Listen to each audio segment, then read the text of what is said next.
Okay, now let me explain you how we can call neotex from the command line that is running in a Blender headless setup.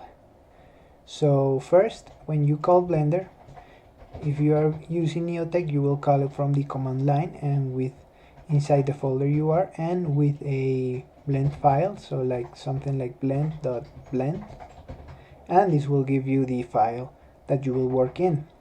But if you want to call it with a script, you will pass the dash and capital P and the name of the script, so name.text or something like that. Now I've made a little script, so let me show it to you. And if you can see, it's just import text, which is the library of neotex, and then I've assigned a variable with the triple quotations, so that means this is a string and it takes the escape line. So if you were to put just one quotation, it will be just one line, or you would have to escape it like this with the reverse backslash and then n. And then finally I just call text.run. This is the keyword, or rather the key function. This is what we are running in the background when we press F5, and the string we pass is just the text file, or just here we have a string. So if I were to run it, so let's see, Blender and then capital P and then text, or rather command line.txt, we will run Blender, and if I see here in my debug, you can see we have a 4 on the stack, which was 1 plus 1 and then duplicated and then added again, so that would be 2 plus 2, that is 4. So similarly, this is how you run pretty much every script. So let me just close Blender here. If you wanted to run it headless, that means in a system without here will be the X server. I don't know if Windows has an equivalent.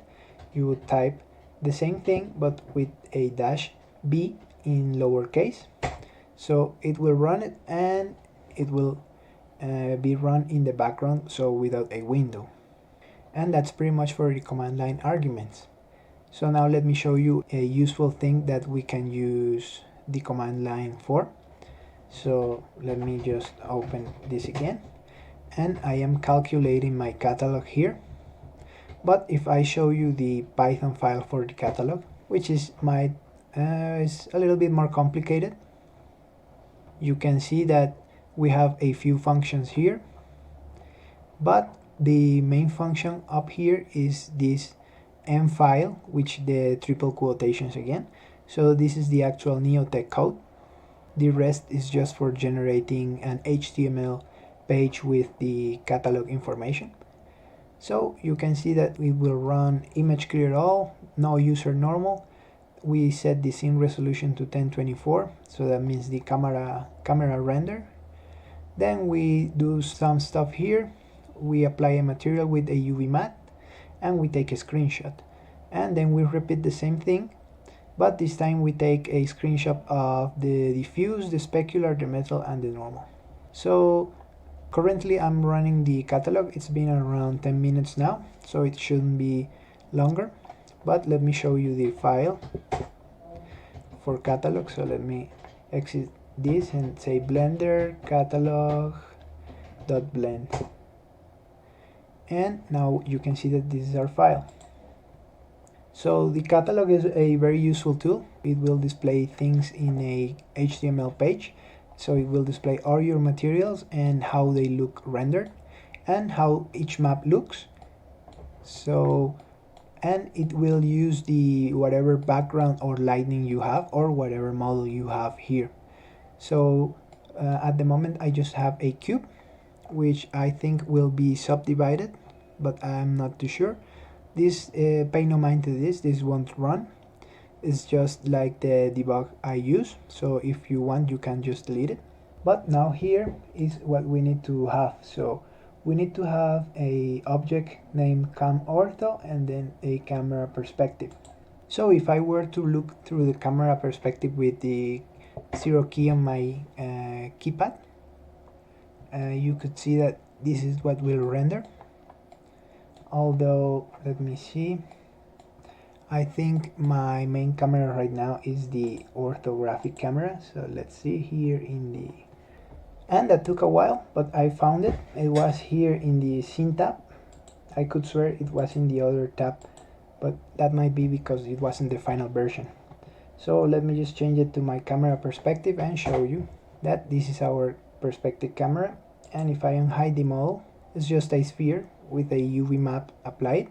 So whenever we render our catalog, it will take a shot of this sphere, and then it will take 4 shots of the diffuse, specular, metal, and normal maps.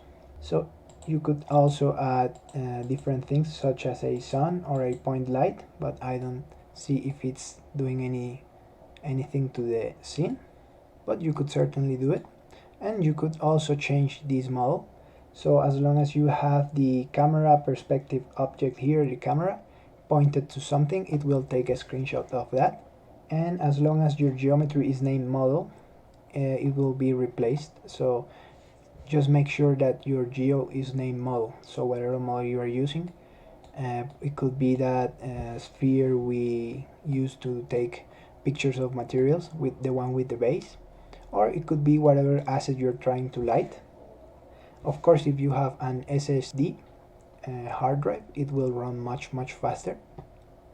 So right now it's taking around 15 minutes. So I'll let it run for a while, and when I'm done making the catalog, I'll come back to you and show it. So I've left it calculating for a while, and when I came back it was already done. So let me show you the results here. Let me open my file explorer, and now you can see I have a folder named catalog, and it has around 3,148 files. But the main file we're interested in is this __ index.html. So let me open it with my internet browser, and now you can see that I have a page that says neotex texture catalog, and I have a bunch of subcategories. So these are automatic. So if I were to add a new material type, like let's say gold, it would appear around here. So let me just click in one, and you can see now I have here the preview, and here I have my maps, and down here I have one I didn't tell you about. It's just how this looks with a 0.5 high count mask. So as you can see, we can have a different type of environment, and we can see how all of our materials look with the same HDR, which is immensely helpful when you are matching things. So let's see, let me go and look at another category. Let's see the copper,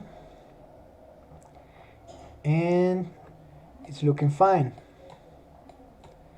So okay, now let me close this one here and show you how you actually run the catalog, because I forgot to tell you this. So you have this file called neotex _ catalog make.py, and if you have Python in your path and you are on Windows, you can just double click it. If you are in a Linux, you will call Python, and then the file neotex catalog make.py,